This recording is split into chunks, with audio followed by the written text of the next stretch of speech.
Welcome to Critics Not Cynics, the podcast that tries to prove that you can be a critic without being a cynic. And welcome to kind of the first solo YouTube video. We now are in the Halloween spooky season, so we're trying, I don't know how successful we'll be at doing a 31 Days of Horror like we did a couple years ago. These will probably mostly be shorter videos. Slash podcast episodes where we are highlighting specific horror films that we would recommend during the 31 days of October. If you haven't checked them out, they're just recommendations. We might have a few repeats from when we originally did that, but of course that was about 2 years ago, I believe, is when we did that in the first year of the podcast. So, if you haven't been listening for the entire time, or even if you have, you might get some refreshers of ones you might have forgotten and some that you might want to check out that you've not heard of before. So since I have just recently watched it, and I do not believe we covered it originally in that 31 Days of Halloween, and I know I have recently become a fairly big fan of the Benson and Moore, if I've got those names correctly. Moorhead, I'm pretty sure is correct. I don't exactly have that information up here for me right now. Justin Benson and Aaron Moorhead, I believe, are the two directors on it. Their first outing into actual full film projects was Resolution. And Resolution was not the first film of theirs that I checked out. I actually believe Spring, which is probably personally my favorite of the Benson and Moorhead films, was the first actual movie of theirs that I checked out. So definitely have to recommend these two as people to check out. And I think one of the reasons why I like them is they're kind of highbrow or high-level horror, not in the way of like studios like A24, where they, I think, try to actually like send a message or be preachy or just artistic, but without actually having an art style. For example, as many of you who have listened to the podcast already know, I am not a huge fan of Hereditary.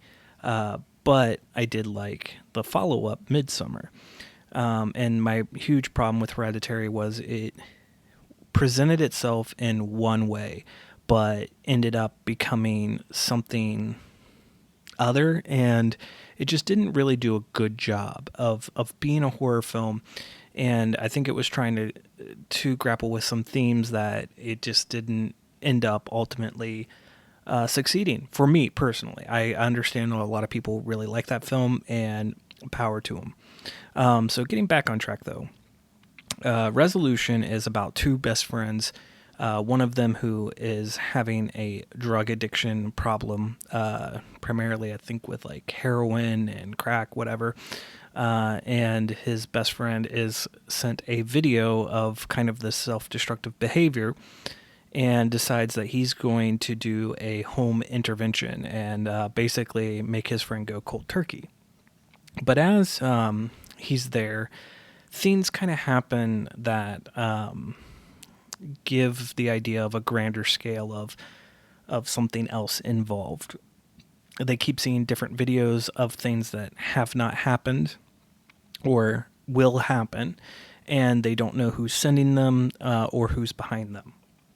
And ultimately, you get a kind of big reveal at the end of the film, and I won't go into it for sake of spoilers, especially if you haven't seen the film. And it is very Lovecraftian, and I will say, like, each of their films, minus their latest, which would be Synchronic, are kind of Lovecraftian films. And if you're a fan of Lovecraft, you'll really enjoy these films. Resolution, I think, definitely shows that it is a freshman outing. It's beautifully told. There's nothing wrong with the production quality or with the acting, but it's not very clear in actually telling its story or explaining to the audience exactly what is happening on. But I think also that is up to the interpretation of the viewer, and if they're following closely along or not. That's going to kind of be up to the individual viewing experience. I won't say that it's like it doesn't have traditional jump scares or anything like that. It's more about the existential dread and maybe lack of free will, or realizing that they are just pawns in some type of game that they're not even aware that they are playing. This also, because this is the first film in their kind of series of films, this is where you get introduced to some character staples. The religious cult comes to play later on in their third film, The Endless, and specifically the two characters that show up from the cult, who happen to also be the directors and writers, are involved in that as well. And it's kind of nice because I still believe that, like, although I watched Spring first, I did follow up with The Endless, and then I went back and saw Resolution. So, like, I understood The Endless a little bit more after having gone back and watched Resolution after the fact. And so it's kind of nice that there's this interconnectiveness between the films. I believe it's also in this one. I definitely know it's in Spring, but you get the introduction of the shitty Carl character without actually seeing him, and his lore kind of starts here in this film. You have Bill Oberst's character, who actually I am believing, as a personal theory, and maybe the directors have talked about it. His character in this film is a descendant of a character that's briefly in Synchronic, especially considering how that character shows up in Synchronic, the nationality and everything like that, that there could be a direct tie to this character in this film. I will say, like, everyone does their job well in this film. The acting's good. The production quality is good. Like I said, it could be better on telling its story. It is given to us in fragments, and you really have to be paying attention very closely to kind of understand exactly what is happening in this film. But that's not really even a detriment. I do kind of like certain films that leave you wanting more, and also tend to have the ability of making the audience want to revisit to see if there are things that they're missed, or things that can be reinterpreted, or you can understand in greater detail once you are viewing it for a second, third, fourth, even your 20th time. I mean, Blade Runner still gets analyzed to all get out because of different minute details that audience members catch, and also with all the different, cuts, like from Ridley Scott.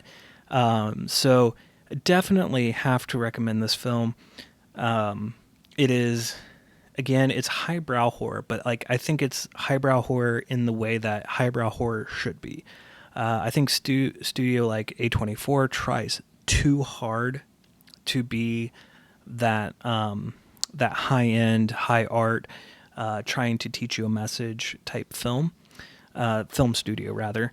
And again, like, it's a very hit or miss.